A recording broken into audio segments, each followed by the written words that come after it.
On the night of September 20th, 331 BC, the sky darkened. The moon was swallowed by the shadows. For many men, this meant death. But one man dared to defy fear. Aristander, advisor and interpreter of the gods, declared, "It is not the moon that dies, it is Persia." The eclipse was a sign that victory over Persia was near. Scouts arriving on horseback reported after a raid that Darius was miles away on the other side of the low mountains. Alexander set out during the night with his army to prevent the heat from further exhausting his troops. He crossed the mountains and, at dawn, ordered his army to halt upon sighting the enemy, ready for battle about 5 kilometers away on the plain. At that moment, he consulted all his commanders. Most advised to begin combat immediately, but the advice of Parmenion prevailed: to conduct a careful reconnaissance. Alexander gathered his commanders again, urging them to fight for the dominion of all Asia. They set up camp for the pack animals that brought supplies, such as barley, for the cavalry mounts. The army had its evening meal, and the units slept in the positions they would assume for battle. Around midday, Alexander began the march to the plain. Alexander had been trained from childhood to govern and wage war. He inherited the best army of the time.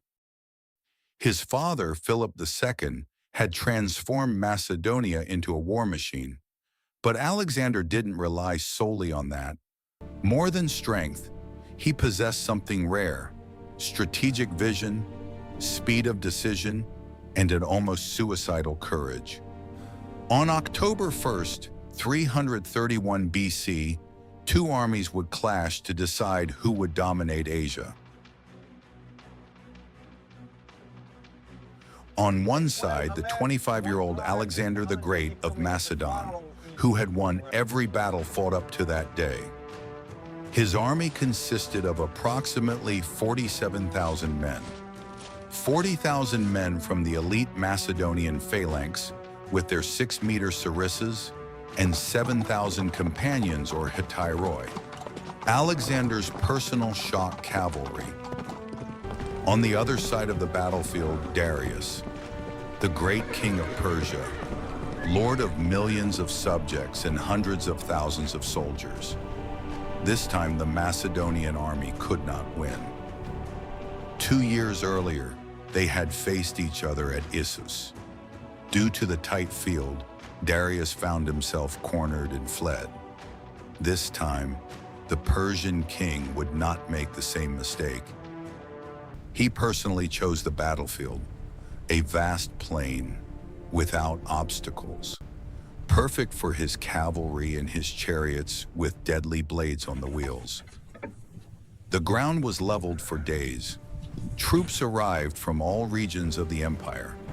According to modern data, he possessed an infantry of approximately 100,000 men, 15,000 cavalry, 200 chariots with scythes that failed in battle, 15 war elephants, and 10,000 immortal Persians, the elite royal guard.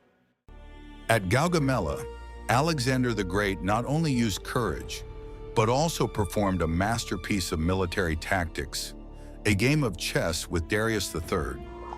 At the start of the battle, instead of advancing in a straight line parallel to the Persians, Alexander began to ride to the right, leaving the area that Darius had leveled. Darius, fearing the loss of the flank, ordered his cavalry to follow the movement. This stretched the Persian line until, inevitably, a gap opened between the center and its left wing. Soon after, Darius launched his dreaded scythe chariots to cause panic. But Alexander had already trained his men for the mousetrap tactic. When the chariots approached, the Macedonian soldiers simply spread out, creating empty corridors. The horses, by instinct, ran along the path of least resistance. The empty corridor. Inside, the drivers were pulled from the chariots and killed by the light infantry. It was a total failure for the Persians. At the precise moment the Persian cavalry broke away to pursue Alexander's flank, the gap in Darius's line appeared.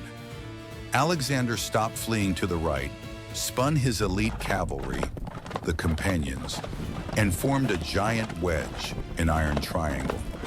He didn't attack the soldiers, he attacked Darius's ego. Alexander rode at full speed straight to the center, where the Persian king was. Seeing that massive cavalry coming towards him, Darius III suffered a nervous breakdown, turned his chariot around, and fled, abandoning his army. It was a domino effect. If the king fled, there was no more command. The rest of the Persian army, which still had the numerical advantage, lost the will to fight and began to retreat.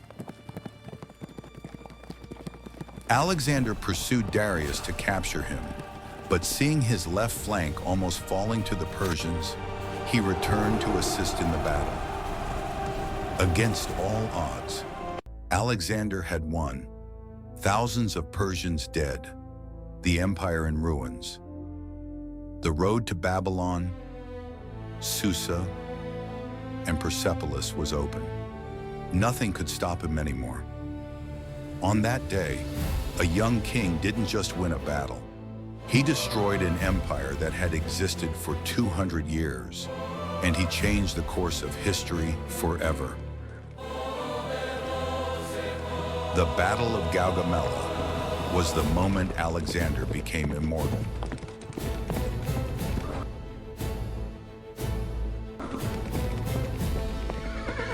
If you found this helpful, give it a thumbs up. I want to hear from you. What was your favorite part of the video? What should I cover in the next video? Tell me in the comments below. This helps the channel more than you imagine. Consider sharing with a friend who needs to hear this. Don't let history die.